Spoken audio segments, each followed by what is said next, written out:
सीख। क्रोध का जवाब क्रोध से देने पर बिगड़ जाती है बात। ऐसी स्थिति में एक को शांत रहना चाहिए।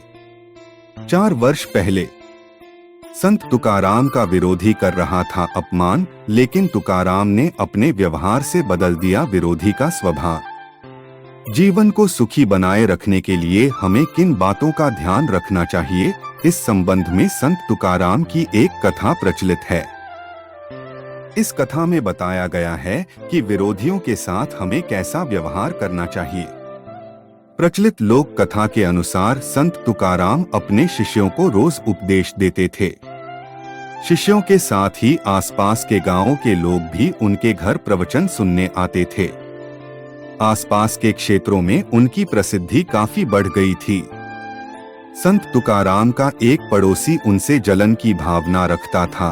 वह रोज प्रवचन सुनने भी आता था। पड़ोसी संत तुकाराम को नीचा दिखाने का मौका खोजता रहता था।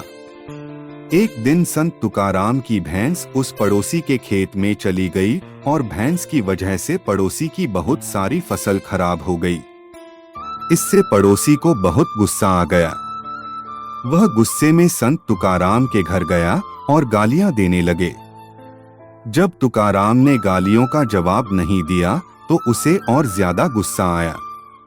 पड़ोसी ने एक डंडा उठाया और संत की पिटाई कर दी। इतना होने के बाद भी तुकाराम चुप रहे। अंत में पड़ोसी थककर अपने घर चला गया। अगले दिन जब तुकाराम प्रवचन दे रहे थे, तब वह पड़ोसी नहीं आया।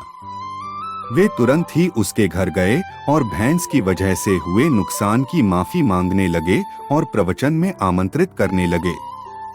तुकाराम की सहनशीलता और ऐसा स्वरूप देखकर वह पड़ोसी उनके पैरों में गिर पड़ा और क्षमा मांगने लगा। तुकाराम ने पड़ोसी को उठाया और गले लगा लिया।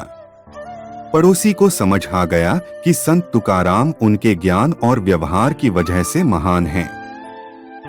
क्रोध का जवाब क्रोध से देने पर हमारे रिश्ते और ज्यादा बिगड़ जाते हैं। अगर कोई व्यक्ति क्रोधित है तो हमें शांति से काम लेना चाहिए। एक ही समय पर दोनों लोग गुस्सा करेंगे तो वाद विवाद ज्यादा बढ़ेगा और रिश्ते बिगड़ जाएंगे। इसीलिए गुस्से का जवाब गुस्से से न दें।